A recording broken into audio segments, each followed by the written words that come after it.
All righty, so we'll go ahead and get started for the interest of time. Good afternoon and welcome to our February luncheon. My name is Zenobia Harris and I am the CEO for the Kent Chamber of Commerce. Before we get started, I do want to go over a few housekeeping items. This copyrighted webinar is presented by the Kent Chamber of Commerce and may not be reproduced or retransmitted in any form without the express written consent of the Chamber. This meeting is also being recorded and hosted live on Facebook by our media sponsor, South Keene Media, also known as I Love Kent. And so for all things Kent community and updates, you can follow I Love Kent on Facebook.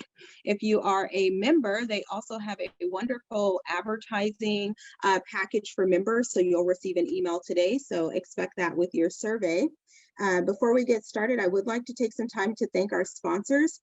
As you can see on your screen there, we have multiple investors who support our organization above and beyond their membership dues, and that helps us to provide the different programming to the business community to help us all be stronger. So at this time, I'd like all investors to just be ready. At the end of this meeting, we're going to do an introduction to make sure we highlight you, so we appreciate you, as well as being an investor and a member of the Chamber.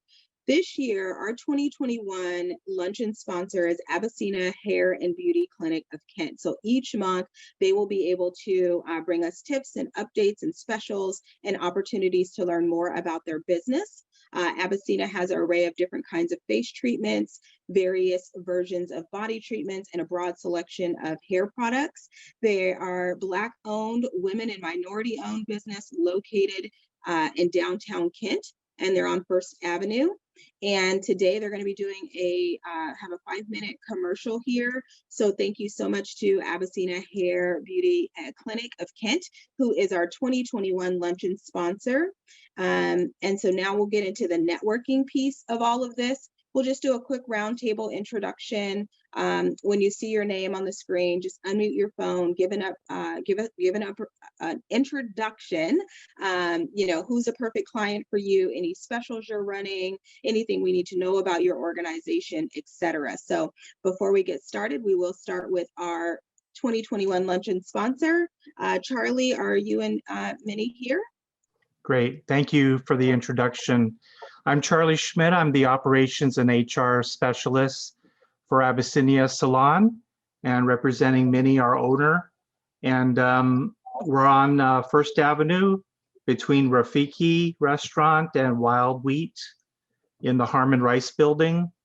And we're offering some great specials for our grand opening. We started in October, and we have the 12 Days of Wow promotion that ran through December.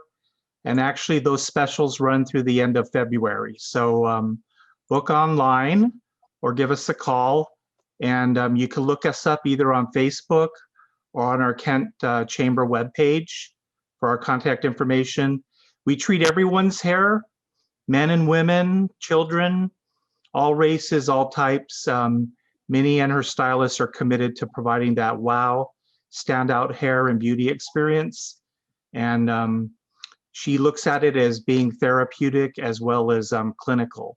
And so if you're still needing that COVID haircut to get you off and running for 2021, or if you need to get that great hair care to do that professional headshot for all your promotional picture needs, think about Abyssinia Hair Salon. And we appreciate being able to sponsor this event and support our chamber and the community, and look forward to meeting you guys on future events. And thanks again for this opportunity, Zenobia. Yeah, you are more than welcome. Thank you so much. Charlie is an ambassador and I am sure he'll be knocking on your door or coming by your business soon. He's an advocate for Chamber, for the work that we do, both here in Kent and also in Renton. So we just appreciate you and your dedication to enhancing the business community, and of course, for being our 2021 luncheon sponsor. We appreciate that. Thank you. Thanks. Awesome. Yeah, and I'll let you guys know if you guys know anything about me. I'm always getting my hair done, and so I will go over there, and I'd be happy to do a demo and let you guys know how it is. I've met some of the stylists. I think they do great work over there, so I'm excited to go and get something done. So, all right, so now we're going to go into the networking portion. Again, this is your time to shine. You've got 35, 40 seconds just to tell us a little bit about yourself, your organization, anything we need to know. As you can tell on the screen, your contact information is already there, so you don't need to go into that. But again, we'd like to learn about you, put a face to a name. So if you have the ability to put your camera on, we'd love you to do that. So we're going to start with Vine Maple Place. So if you see your name on the screen, go ahead and introduce yourself. Hi, my name is Julia Patterson. I'm the Engagement Director at Vine Maple Place. And just a reminder, we are a nonprofit that is breaking the generational cycle of homelessness by working with single parents and their children. And we're serving 50% families coming out of Kent. And we love the opportunity to share with you the work that is happening to change lives of families who are facing homelessness. So I would love people to reach out to me. We have a variety of different presentations of various lengths that we can do for organizations, employers, civic groups, churches, and so forth. So if that is a topic that is near and dear to your heart, and you're looking at possibly wanting to be involved with helping families escape homelessness, we'd love the opportunity to talk to you. Awesome. Thank you so much, Julia. Do you have anyone else from Vine Maple Place on the line today? I checked and I don't think so. I think it may just, oh, no, wait a minute. I see Olga. Yeah, can you guys hear me? I'm not sure I have headphones on. I'm in a public space.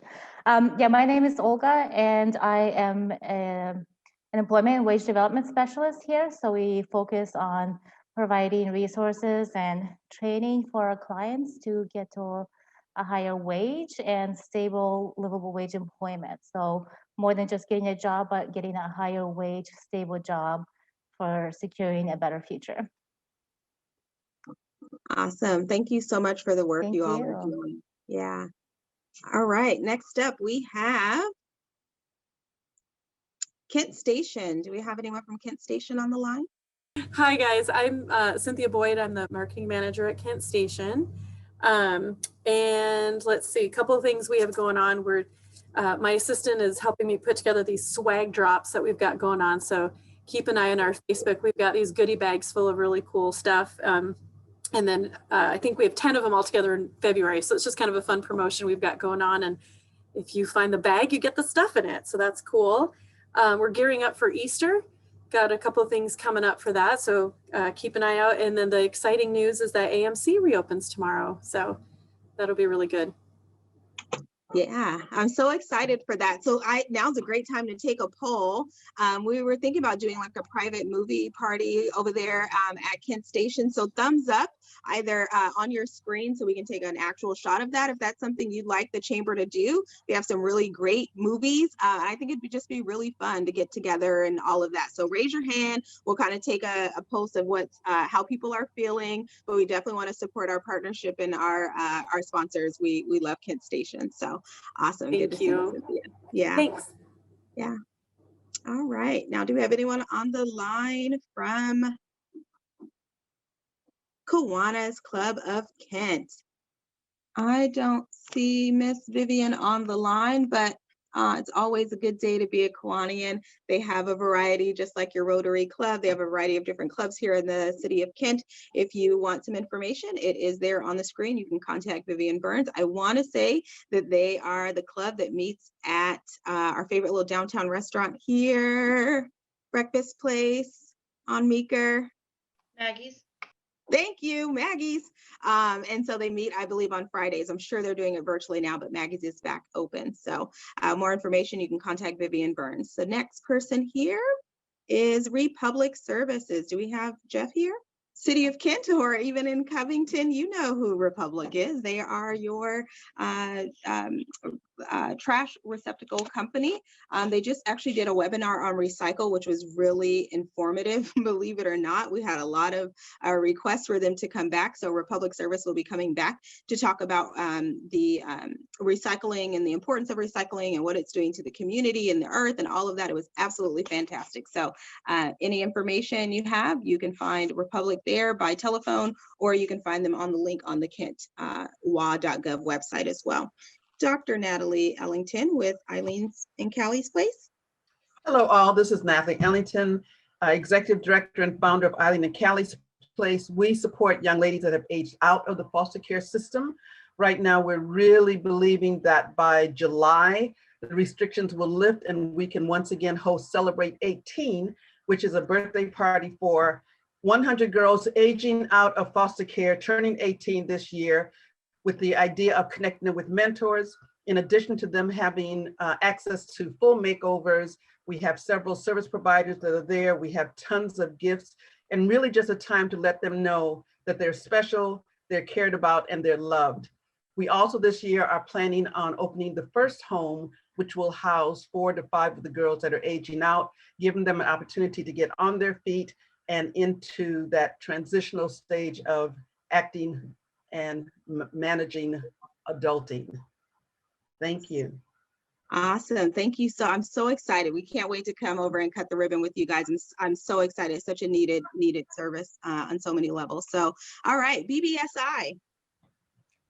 Hi, everybody. Frank Bicey here. I'm the area manager for BBSI. We are small business advocates. We help small business owners manage all things administrative, HR, payroll, safety, and risk. So we really enjoy working with business owners and helping also do some management consulting to help plan the 5-year strategy and all of that. And then secondarily, we also are a staffing firm. So we help number of clients in the Kent area with staffing needs, everything from light industrial to professional services. Thank you. Wonderful. Thank you. All right. We love technology. Not sure what's going on, but Heritage Bank is also located here right by Kent Station to be exact. And if you are in the need of or have questions about the PPP loan, either the loan or the forgiveness piece, you can reach out to Yvonne Walker at Heritage Bank. I am certain they are doing something related to economic recovery here for the city. We've been doing a lot of work, the Chamber and the City of Kent, working on the transportation package, working on recovery, working on, figuring out what the next step is going to be. What are some of the new businesses coming into the City of Kent? So if you have any questions, comments, or concerns about economic development, Bill or Michelle would be the person to contact. I am Katrina Paradine with John L. Scott. On the ambassador committee with the Kent Chamber, have been around since, there it is, 2018, working from home. So I apologize if the dogs start barking. Let me see, if you have a home to sell, I am happy to help you. Right now, there's a huge home shortage. So we're looking for people to put their homes up for sale so the buyers have something to buy. So if you need my help, I am happy to help you out. So again, my name is Katrina Paradine with John L. Scott. I could take over from there. It says Russ Crown from Trillium Employment Services. So yes, Trillium, we are a nonprofit in 4 different counties, and we help businesses to diversify their workforce by hiring adults with intellectual or developmental disabilities.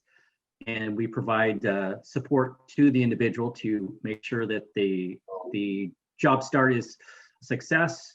Anything from entry level to full time. All of our fees are paid by the state, so there are no fees to the business.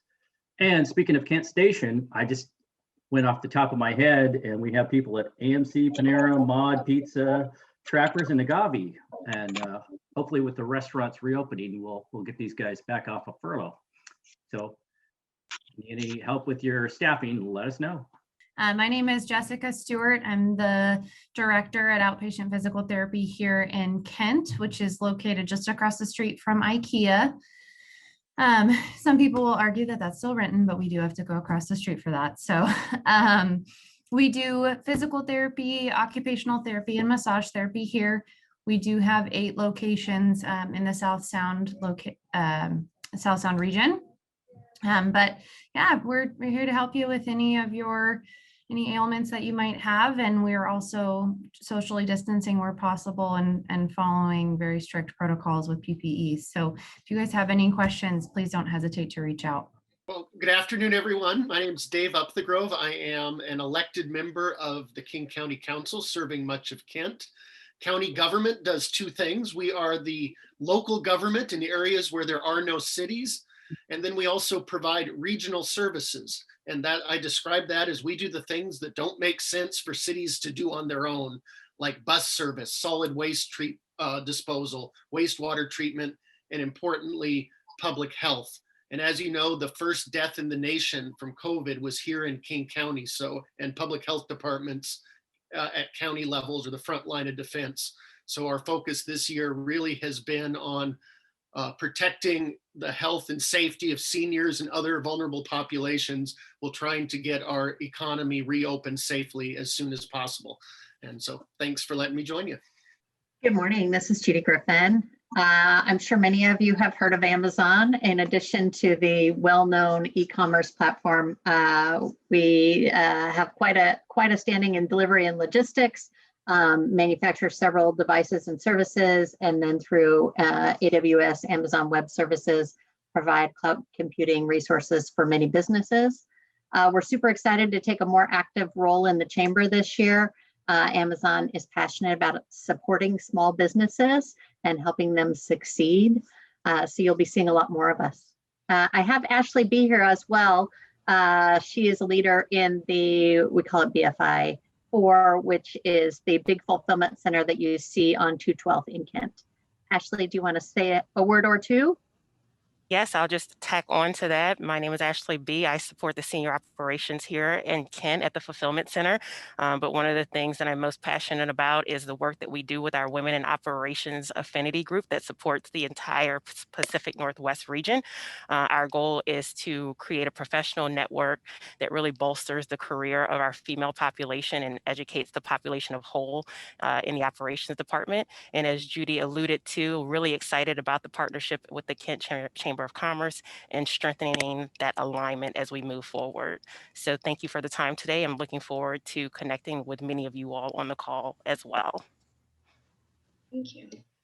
Next up is Gateway Medical Alliance. Greg Plett, Executive Director with Gateway, and it's actually an E in the last name, so P-L-E-T-T. And just want to let you know that Gateway provides medical resources to the poor and disadvantaged around the world.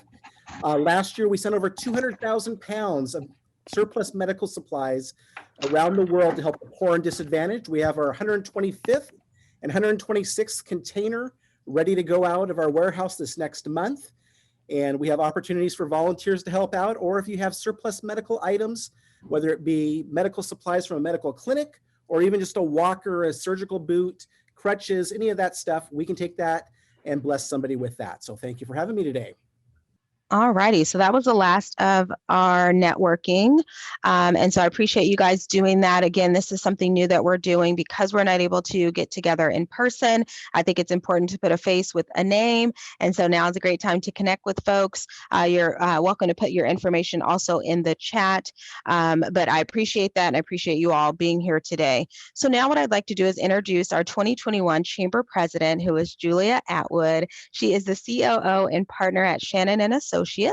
Shannon & Associates has been a member of the Chamber since 1967, and I'm thrilled to work with her as president for the Chamber. She's also served on the board of directors for a number of years, our finance committee, and she brings an array of skills that will enhance the Chamber membership, our community involvement, and our support. So with that being said, I'd like to welcome Julia Atwood. Thank you, Zenobia. Hi, everybody, and welcome. It's my pleasure to introduce our speaker for the day, Dr. Suzanne Johnson, and she's the president of Green River College. Dr. Johnson began her career in higher education as a full-time psychology faculty member at Dowling College in New York. In 2012, after many years as a faculty member, Dr. Johnson moved into administrative roles and became the dean of the college at Dowling College. she intentionally made the move to community colleges in 2014 when she had an opportunity to serve as interim campus president at Sylvania campus of Portland Community College in Oregon. Her move to community colleges was driven by her commitment to community college missions and the essential role community colleges play in providing educational pathways to opportunity. Prior to becoming president at Green River College, Dr. Johnson served as vice president for academic affairs at Suffolk County Community College in New York. She has been serving as president of Green River College since July of 2017. Her time in Green River College thus far is focused on facilitating and supporting the collaborative efforts of the college's outstanding faculty and staff as they work to ensure equitable student outcomes and deepen the culture of caring and belonging for all students. Of equal importance is her work to position the college as an invaluable partner with businesses and industries to contribute to the economic growth, vitality, and stability of the cities it serves. Dr. Johnson holds a BA in psychology from Ithaca College, New York, and a master's degree in psychology, as well as a PhD in developmental psychology from Stony Brook University, New York. Please help welcome Dr. Johnson. Well, thank you so much. It's wonderful to be here today, and I'm going to share my screen. And don't worry, I'm only going to talk for about 10, 15 minutes, so you have plenty of time to ask me questions. I love being here and having the chance to talk to all of you. When I was asked if I could come to your meeting this month, I said, sure, what should I talk about? And they said, well, you know, what's happening at Green River? How are you faring in terms of COVID? What's the state of higher education? And so I thought, wow, there's a lot I could talk about with that. What I've decided to do is sort of approach this knowing that your group, Kent Chamber of Commerce, is centered around business, industry, but it's all about people too. I decided to approach this in terms of more sort of universal lessons of what we've been learning at Green River that probably apply to all of your experiences as well, in terms of what have we all been sort of navigating in the past year now. And so I'm going to take a particular approach. If you have specific questions about logistics of things that happened at the college or are happening at the college right now, I'm happy to answer whatever you might have. So let me approach this and how I framed it, and see if this is you know, applicable to your world. And I think it will be, because after all, we're all dealing with people, and these are all about relationships. So the other title of my presentation today is The Universal Lessons of Navigating Crises, whether an educational or business entity. Or I like to talk about this as being an opportunity to talk about the heart and soul of our college, because they have really, I am never without amazement in terms of the good that people do in times of crisis. So I'll share a little bit about the Green River story with that. So this is where Green River College has found itself. And I think each one of you today could take your business and stick it right in that area of GRC. Because since the winter of last year, and it's hard for me to imagine that this is the case, but governor's first emergency declaration was issued on February 29th of last year. And we should have all known February 29th was a date that should tell us where things were going to be going here. But that was his first emergency declaration, and that was the identification of the first COVID positive case in the Seattle area. And what that brought into focus for all of us, and this is a visual image that I've used at our college countless times now since last spring, was a convergence of many issues that we have all been navigating as individual human beings within our culture, and as members of an organization, a college, a business, as we've navigated through the past year as well. And so we see ourselves in that that Venn diagram of dealing with and navigating COVID-19 and the health and safety for our students, the health and safety of all of those of us who work at the college. And, we're all community members that live among all of you.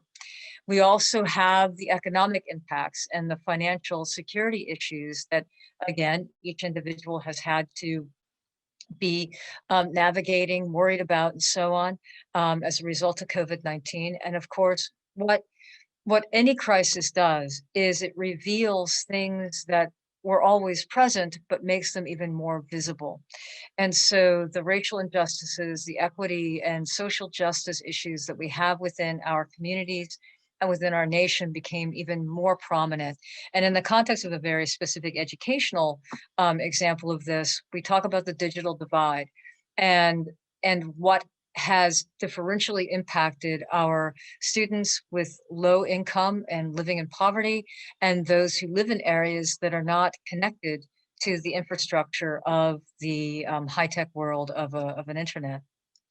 And then surrounding all of that, of course, is just the additional national stressors that we have incurred over the past year regarding any number of incidents, and certainly they were converging in this month of January in terms of all the events, ultimately then leading to the inauguration of a new president's administration. And I put this picture here for a lot of reasons. This captures to a great extent what each of us has been holding in our emotional and thinking worlds within ourselves as individuals. And it doesn't matter your politics. It doesn't matter what angle you take. We are all navigating things that, quite frankly, and I'm not going to tell you what my age is. I just recently had a birthday, but in my entire life, I have never experienced the intensity of the issues that we're facing. And I suspect that that's true for all of us, for sure. And I situated the story today with all of you with this visual.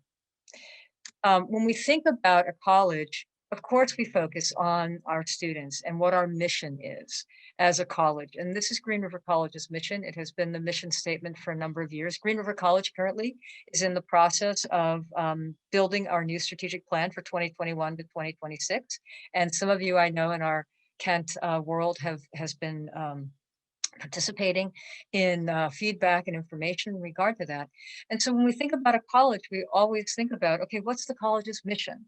What are the college's values? What are we trying to do? And we used these elements as our anchors in the midst of the chaos of our emotional, political, and thinking lives. We are all individuals when we go into the college, whether virtual or in person these days, like all of you and the people you work with.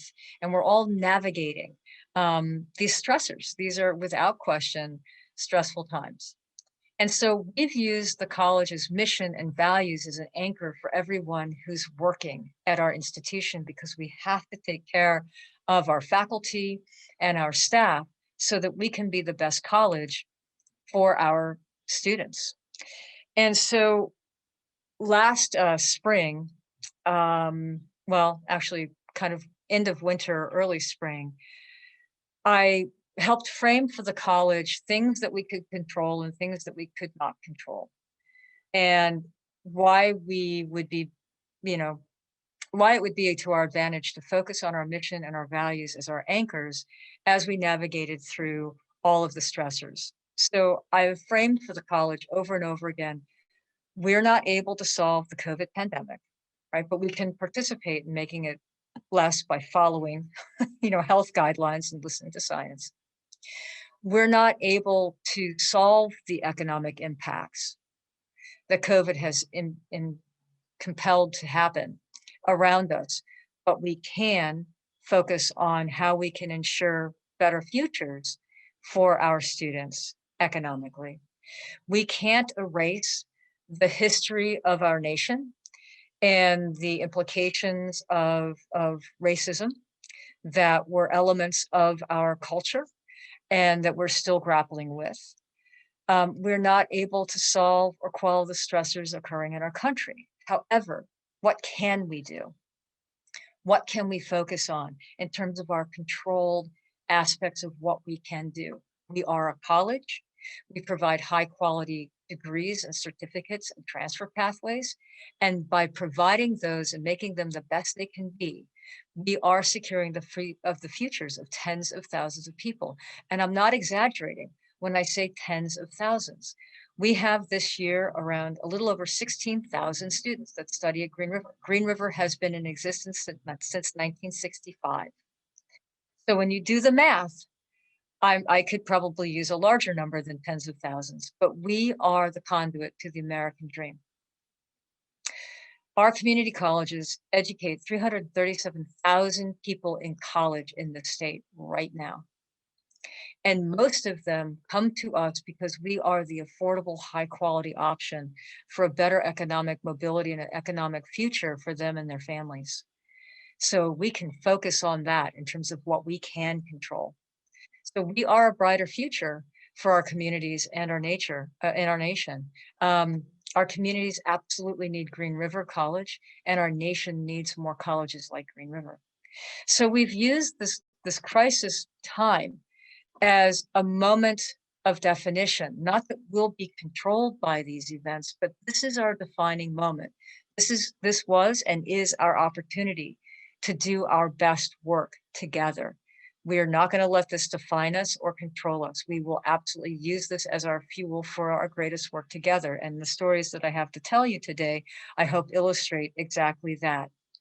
So since last winter and early spring, that has been one of the most important messages that I've conveyed to our college in terms of everyone who works there. And every month I do what we call a dialogue with Dr. J. It used to be pizza with the president when we could be face to face, but every month, these are the messages I'm telling our students. Do not be defined by these moments in time. Use these as opportunities to show what you can do. You'll be surprised at how resilient and the strengths that you have in times of crisis. So for a moment, though, I will say a little bit about the operational logistics, because some people have asked me, in the months that have passed, how did you do this? What did you do? How did you face the transitions and so on?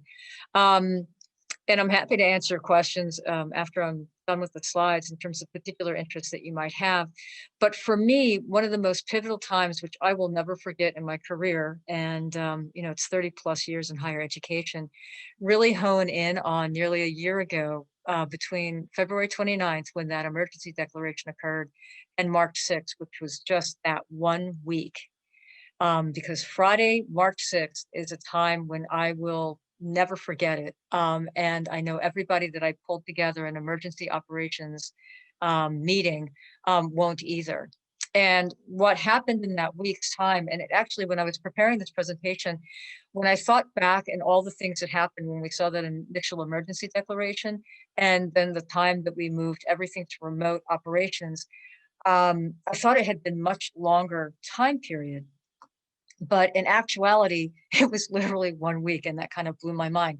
And probably some of you had some similar experiences in that time too. So what happened in that first week? As you all knew, right, we were all listening to the governor's office. We were getting lots of information and fragments from the state, from the federal government, and so on. Lots of mixed information, which is always the case when things are evolving and developing, right? We all look to somebody to know all the answers, have a clear picture of what's going on, and giving us very clear steps to do what's next, right? And of course, none of that's possible when things are literally evolving in front of our very eyes, including the people we look to, for answers. And I've experienced that as a president. I'm sure all of you as business leaders and community leaders in your area, you were looked to as being, well, what's the answer? And you'd have to say, I know as much as you do. And of course, that's not a very comforting statement. And of course, we can say it in different ways that still make them feel that they can rely on us to be an anchor as well, because they're stressed out. But what happened on March 6th? It was that Friday morning. And at that point, we were already knowing where education was going. We already knew what was going to be happening with businesses. We all knew that we were going to be shut down in some way or fashion. And University of Washington at that point was already making movement. We were all in communication among leaders in higher ed. And so I remember standing here in my apartment in Auburn, and it was about 10 o'clock that morning. And I said, I've got to get all the leadership at this institution and tell them that within days, we have to move every operation that we do to a remote functioning process because we're going to be closed down. And this was 2 weeks before the end of our winter term. And finals were about to happen. And so, long story short, we get everybody in. I was in my apartment because at that point I had one of my young adult children not feeling well, and nobody knew anything. So I felt like I needed to stay home. So now I'm already in remote. I've got everybody in a conference room at the college, and they're beaming me in. We've got union leadership, faculty and staff leadership, the entire executive committee. And I said, okay, listen to me. Here's what's going to happen. Within a few days, we're going to be closed down. We have to take all of our education and all of our student support services and all of our business operations and move them to remote functionings by next week. I don't know how we're going to do that, but you're going to have to help me solve this. So before we end this meeting today, we have to have a plan. And there were a lot of deer in headlights, and I probably looked like a deer in headlights too. But what ensued then was an initial approach for how we were going to transition from that Friday to the next Monday or Tuesday, where students would be able to finish their coursework for the winter term and continue to support them as they needed. And of course, what we also had to do was manage a lot of anxiety and fear that everyone that works at the college had, and including students. I never realized how handy my psychology education would come in to be as a president since we hit the pandemic. And of course, we had to keep the students at the center for all we do. Well, fast forward, what have we learned? What we've progressed through this past year is just a continuous iteration and improvement in terms of what we do. We have successfully moved and improved our educational delivery, our student support services, our internal business processes. Our virtual commencement actually won a marketing award. We've moved to all of our meetings to being on Zoom, as all of you have. By this past summer, most of our career and technical education programs began, in our trades programs, began face-to-face instruction again. So we are open. Our essential staff and faculty are on our campuses. We have a short list of our career technical education programs that have been meeting face-to-face with a myriad of safety protocols since the summer, because they're permitted by the parameters of what's allowed. And we are continuing direct contact with our students as well. This has been a continuous learning process. And I'm sure you've all experienced this too, in terms of initially doing things and then realizing some of those things were working well and then many were not. And so this has been a learn how to build it while you fly it experience. This year, this is a hard year that we're facing, right? And I think it was actually touched on by some of you when you were introducing your businesses and yourselves earlier. Sustaining persistence and resiliency, maintaining vigilance. We all are so excited about moving into phase 2, right? And at the same time, we have the variations of the virus that are mutating and can be potentially more deadly and more highly contagious. And so we're juggling being vigilant and continuing our safety processes, and so longing for a more normal way of living that we remember prior to February of 29th last year. The work that we have ahead is messy. But it's all valuable work, right? How do we remember the lessons we're learning during COVID? How do we continue our momentum for equity at all levels and in all meanings for every member of our community? What are we learning? And let's not forget those lessons and continue that work forward. We are in uncharted work for our college. I think we are in uncharted work for our nation and our communities here local in terms of what will that new normal be. There are some things we should never go back to because they weren't working well. but there are other things that we should sustain and remain constant. And there are things that we've learned now as the past year has evolved that we want to continue moving forward with. So we really are in uncharted territory. What will we be continuing to demonstrate at Green River and to all of the students and to everyone who works there? Well, we've been leading with our values, and we're going to continue to lead with our values of collaboration and innovation, building our future together. If there's one thing I've learned even more than I knew before, the importance of having input and collaboration with staff and faculty to build our future together, to get through these times together. It was this past year. It's always been an important value, but to have people have a say and to be able to express their feelings and their concerns and worries has been invaluable. Belief that we're going to get through these times, and we are, everybody. Sharing community, empathy, understanding, and patience. I have had to emphasize to everybody, please give grace. Please give grace to your students, give grace to each other, give grace to yourself. We've been under unbelievable stress. Hope and trust, focusing on our progress as compared to what's not working. Let's focus on what is working and holding true to our mission and values. These are our anchors. And by the way, values are timeless. You don't have crisis values. These are either good values or they're not, right? So crises come and go. Values are sustainable and they are our anchors. What we continue to focus on for our future and what I've been emphasizing, what I'd like to emphasize to all of you today is that there is a greater purpose to our work. There's a greater purpose to all of your input in our communities. And I know you know this, but it's something I've really focused on for the college and to help reminding them every day. What are we trying to do? We are trying to have the best day possible, and we are trying to make the next month as good as possible. But the bigger picture of what we're doing is helping those tens of thousands of people's lives. This isn't about any one of us personally, individually. This is about the greater good that we do. And it's our responsibility to impact people that come into contact with our college for the greater good and in a positive way.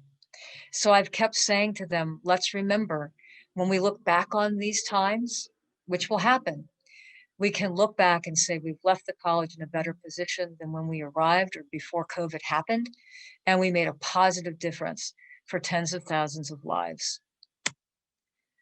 So for me, and for what I hope most people would say at Green River in terms of lessons learned, it's been less operational, although man, have we learned a lot about technology. I've learned more about technology than I ever thought I needed to know in my life. And, you know, I'm old now, so, you know, it's not been so much about operations, but it has definitely been about human lessons, the importance of relationships, the importance about communication, the human capacity for good.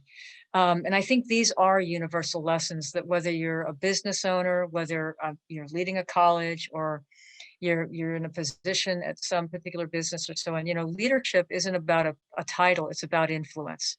And all of you are leaders, no matter what your title or position is, because you have influence on other people around you. And one of the other really important things I have to remind myself each day is that just because we're struggling doesn't mean we're failing. Struggling is part of growth and transformation. And if you stay true to valuing others, valuing collaboration, and having good values, positive values, those will get you through with resiliency for yourself and others in community. And they're also essential for transformation to a better future. And at that, I'm happy to stop sharing and take any questions you might have.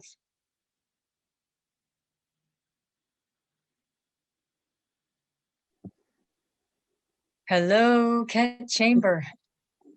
Hi, Suzanne. I have a question. This is Judy Griffin. I'm with Amazon.com. Yeah. Thank you so much. That was a great presentation.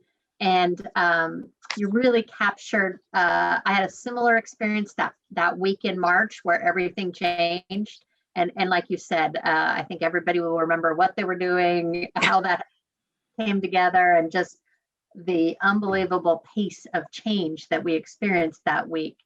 I guess my question for you is almost 100% virtual. at some point, this lockdown will end.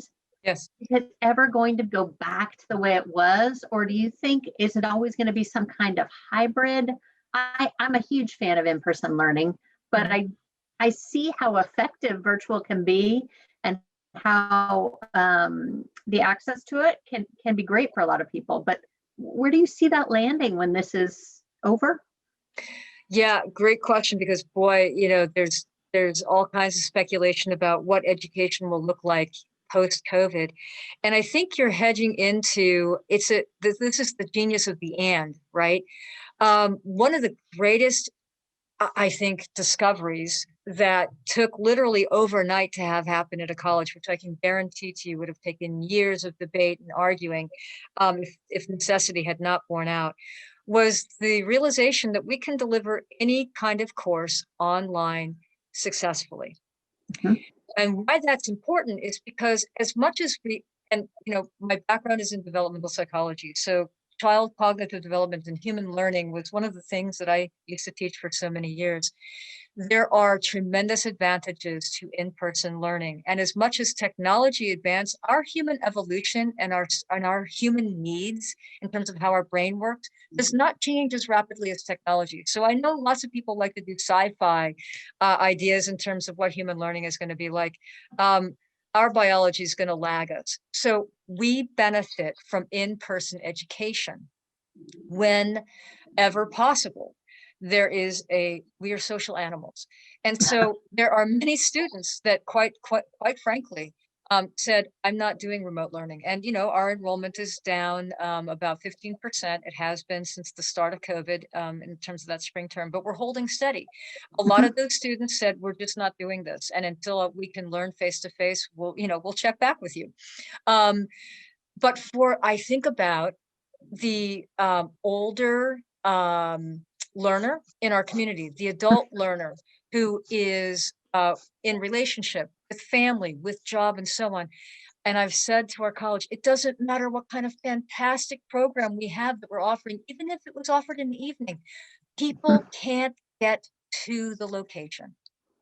And so what I think we're going to find is the best, what my hope is, and what I'll hopefully direct well, is a hybrid moving forward. So we will continue to have the full spectrum of in-person education that we've always had, but we will do a better job in terms of delivering remote education, whole programs for our non-traditional learners to be able to get a degree from the comfort of their home. And actually, even with adult learners, we've discovered that hybrid model works the best, where it's a limited amount of time, like it's one day a week they're on the campus. Maybe it's the weekend, maybe it's a Saturday, maybe it's a Sunday, where they get the face-to-face, but during the week it is remote. So all of these possibilities are, I think, in our future. And what that tells me is it's going to force us through necessity. We are going to be better able to serve that diverse student population that so needs us. We so often think about the 18 to 22 or 23-year-old, but there are more people in the city of Kent that are between 25 and 44 that are undereducated and as a result underemployed that could benefit even more from an education or certificate that we can provide. So hybrid is our future. Nice. Yeah. I'm going to be very interested to watch how this plays out. I think hybrid's going to be the key. Yeah, nice. Me too. Thank you. Yeah, thank you. Sure. What else is on your minds? You can ask me anything. I really like what you said about hybrid being the future. We had, I'm a physical therapist, and we have a lot of students coming through who their programs are going hybrid. And so they're doing the majority of their didactic coursework, from miles and miles away from their school, right? And then they're flying to those locations to learn the hands-on skills that they need. And it's been really interesting to see those students versus, the more traditional students like myself that went and sat in a classroom for 3 years. Right, and, right. It's taking time off of their education. So they're spending less money, not getting a pay or less time not getting a paycheck. And I think it's just been huge for their learning.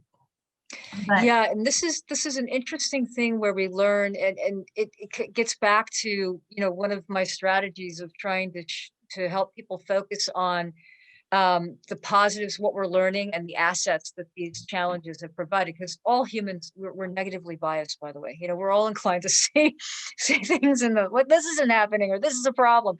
But exactly what you're describing, I think has opened up a whole new way of approaching education from a faculty standpoint, right? And we have an occupational therapy assistance program at Green River, and it's one of our face-to-face that got up and running this summer. It opened up the realm of like, how do we do this as educators? But it's also creating so much more of a wealth and range of learning experience from the student's vantage point too. My hope is, and I've been encouraging students and faculty alike, write down all the aha moments that you're having, because those ahas are things that we want to keep and make it the best moving forward. It's kind of like we have to be comfortable with uncertainty more than we're inclined to want to do. Trust me, I always like to have all the answers too. Me too. Well, and on that same token, I loved that you said that we need to be giving each other more grace. I think that this past year has made everyone realize that nobody's at their best. And really, we never were all at our best. We just had higher expectations, I think, for what that looked like. And so, you know, now realizing that, like, okay, you know what? I don't know what's going on with that person, but I know that they're struggling with some of the same things that I am. I think everybody has been a lot more kind to each other, and that has been really nice to see. Yeah, it has. And of course, there have been hard days for everybody, right? And, you know, one of the things, and I'm sure I'm probably, you know, you all can relate to this in terms of your roles that you're in. One of the things I realized right at the front end of this is everybody was worried about losing their job. You know, everybody was worried about losing their job. You know, what was going to be the impact on our enrollment, and what was going to be the impact on what the college would do in response to that. And then there was all sorts of conversations around, you know, how our state government was also, I mean, they were just coping as best as anybody else could in real time, and what the implications were going to be.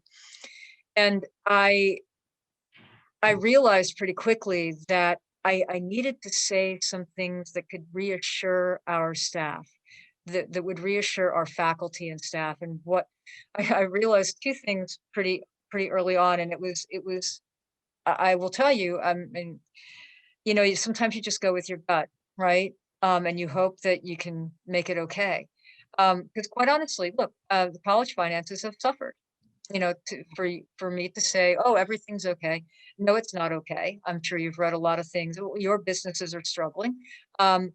Green River is doing okay in the sense that we made a conscious effort. And here are the two things I said to the staff and faculty. I said, number one, your health and safety is the most important thing. So whatever decisions we're going to make, that is our primary responsibility. And number two, we're going to do everything we can to keep you all employed. And I don't know what that looks like right now. And we don't know how long this is going to take in terms of getting to the other side of this. But you have to understand you're valued. And whatever is ahead of us, our students are going to need us even more.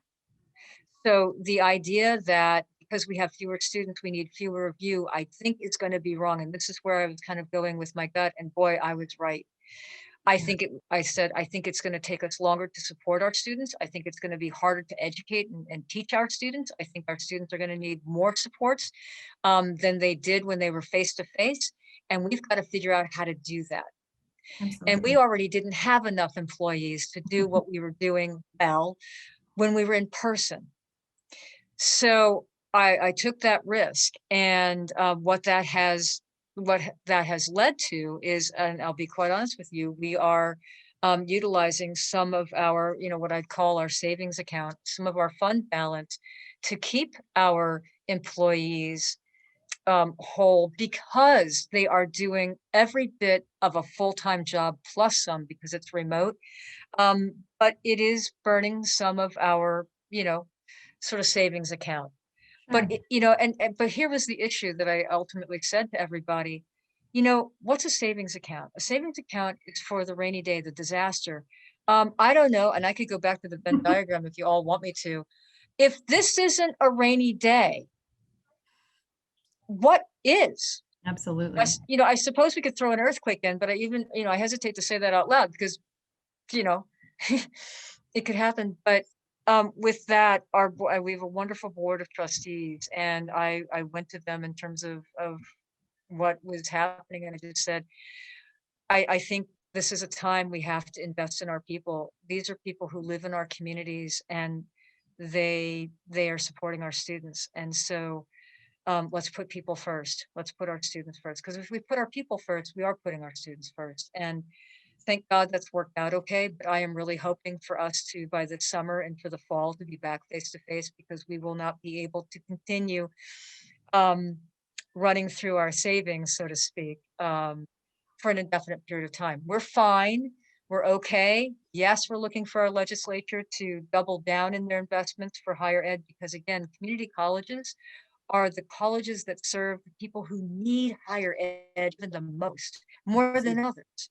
So now is not the time to cut our funding. Now is the time to invest. And we learned back in 2008, I was in New York, but 2008, I've heard that the lessons learned, they made a mistake in terms of cutting across the board to fix the financial issues. And they know the funding cuts that went to community colleges slowed down the economic recovery for our communities. And they intend not to, but you know, every need is important. I know that we're no more or less important than other needs in the state. Of course, everyone's needs are important.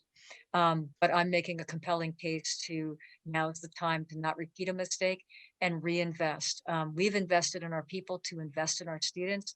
Please, in terms of our communities and our legislative session, reinvest in our colleges so that we can help your communities, our communities, economically recover as quickly as possible. And let's get that aid from the federal government to the states and cities directly to all of you to help your businesses thrive and come out stronger than you were before. Absolutely. Well, I appreciate you sharing your story today. It was really, really nice to hear. Thank you. Thank you. Other questions? I know you're on a time calendar, but you know, in terms of your meeting, but I'm happy to answer anything big, little, particular curiosity. I have a question for you. Now, Sure. It's not directly related to, well, it's sort of direct. So we know that in the high schools, March of last year to the end of the year, and then the beginning of this year to this, I do know, I mean, I've seen enough statistics that it implies that there's quite a few people that aren't going to technically graduate because they're not doing their Zoom calls. Right. So my question to you is, I mean, obviously those who want very badly to get into a college, they're going to do it. And, you know, there's driven people, but how is Green River College going to be helping or supporting that situation? Because it's a big mess right now. I mean, for all ages. Yeah, it's a hot mess. Yeah, and your question couldn't come at a better time, Natalie, because, oh, sorry, Katrina, because I was just in conversations yesterday about this very issue and what we're very concerned about, because those students that were juniors and seniors in high school at the start of COVID that were fragile, meaning they were kind of on the edge. A lot of them have fallen off the radar. And we know through countless years of research, taking a break from education does not go well for any student, and it goes especially not well for our students that come from lower income backgrounds, whose parents or families have not gone to college before, and who have a lot of other familial stressors. And so we are already right now, in fact, thinking about how are we going to work with Auburn schools, Kent schools, to find this group of students and to re-engage. At Green River, we have our open doors, right? I mean, so some we might have to re-engage through our open doors program. Those are students that disengage, they need the GED or equivalent, and then transition them into work. We're going to be focusing on worker retraining because a lot of those students were also already handling full-time jobs, even in high school. Right. And they're in the most vulnerable employment, roles. They're gone, right? So how to get them connected to worker retraining. So we are actually and I welcome, if you've got some strategies, you shoot them my way at sjohnson@greenriver.edu. I actually do answer my email by myself. But if you have some ideas about how we might do effective outreach, because what we're thinking about right now is what kinds of ad campaigns, what kind of marketing campaigns, what kinds of connections between business and industry that you have, people that could benefit from completing going back to complete their high school equivalency, or you want them to get a particular certificate. How can we start building the strength of partnerships to regain contact with these students and their families? Because I'm very troubled, and I am extraordinarily worried that we have lost a whole swatch of our citizens that are going to be very hard to get re-engaged, and the longer they're not engaged, the harder it is to re-engage. And let's keep in mind, these are our neighbors, these are our community members. The more educated we have within our population, the more economic opportunities they have, the better employees you can have, and the more attractive our communities are for employers to come here. So we all have a horse in the race here. And so I'm looking for ideas. I've seen some numbers that are very concerning. And I was just in conversation with Alan Spiciotti with Auburn Schools last night about this too. And I know they're thinking about this as well. And so welcome to your, open to suggestions whenever they might occur. Say, hey, I had this thought, or have you thought about this? I appreciate any feedback you can. We'll do our usual, things that we know how to do, but I know we're going to have to be kind of innovative and out of the box with this one as well.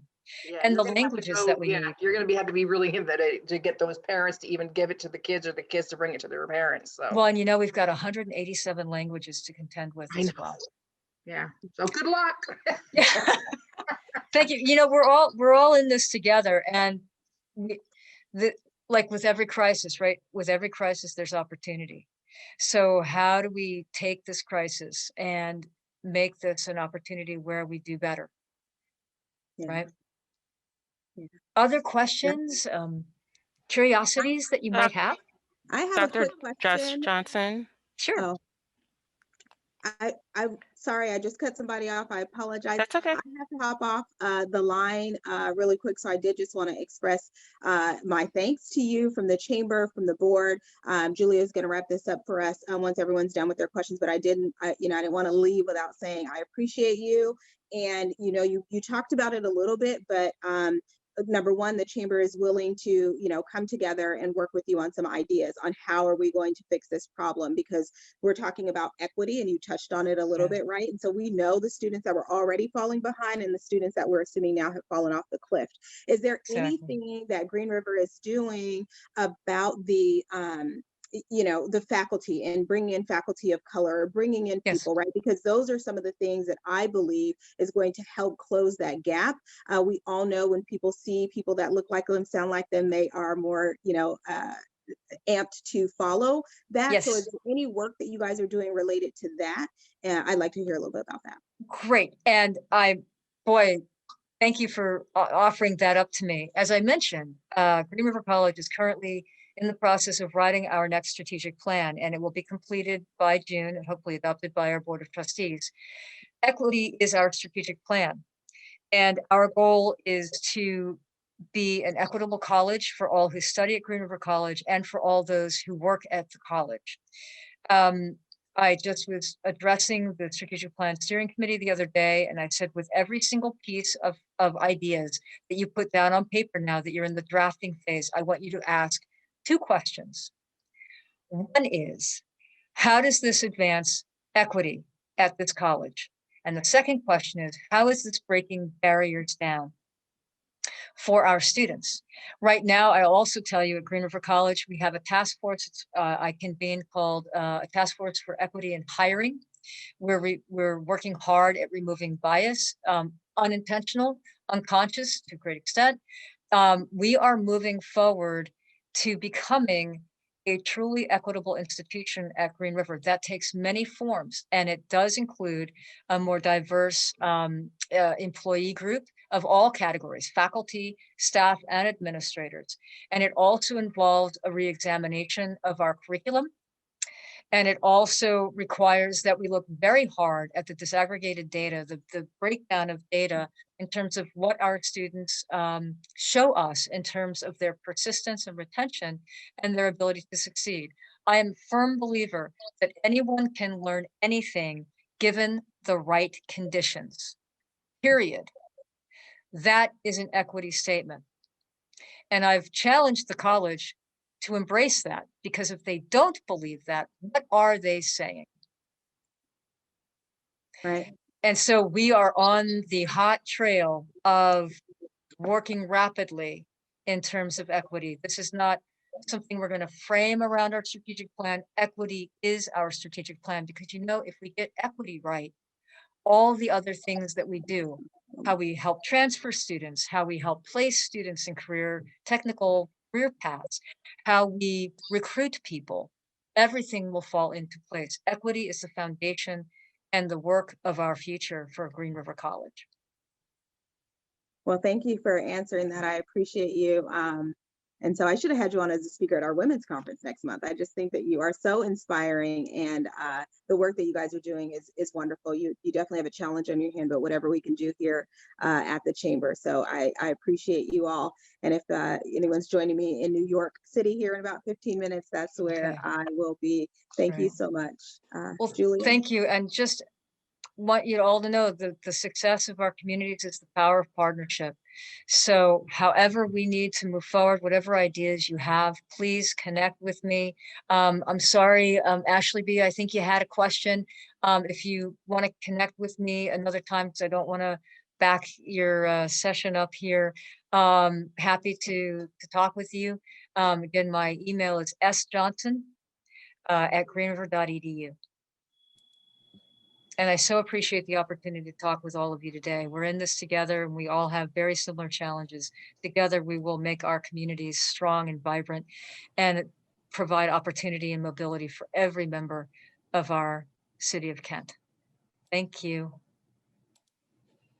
Thank you, Dr. Johnson. Thank you. I think you captured so well the acknowledgement that there have been, countless challenges since March, but there have also been just so many opportunities and lessons. So thank you for capturing the essence of that. I'd also like to thank everyone for attending today. This is streamed live via South King Media, I Love Kent, and can be found on our YouTube channel to view at a later date. I'd like to again acknowledge our 2021 luncheon sponsor, Abbasina Hair and Beauty Clinic, and there's some information in the chat. Thank you so much for your support of the Kent Chamber.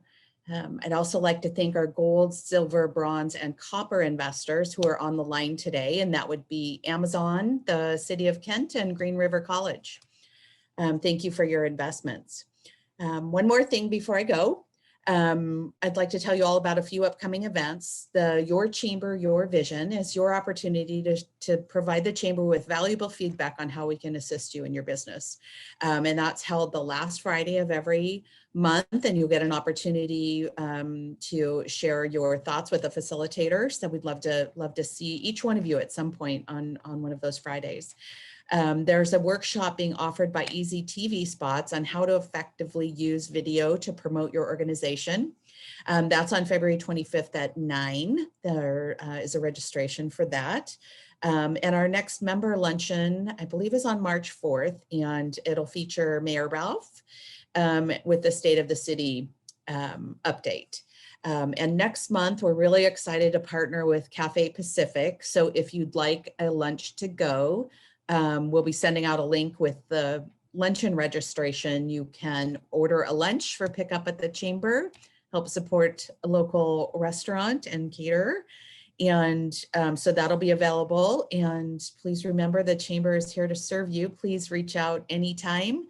You can find my contact information on the Kent Chamber website, or you can search for Shannon and Associates CPAs, and my contact information is there too. I'd love to hear how we can continue to support your business. Immediately following this event, there'll be a quick 2-question survey to really appreciate some feedback on our luncheons and what we can offer in the future. And look forward to serving and wish everybody a great day. Bye, everybody. Stay safe. Be Bye. well. Have a great night. Bye.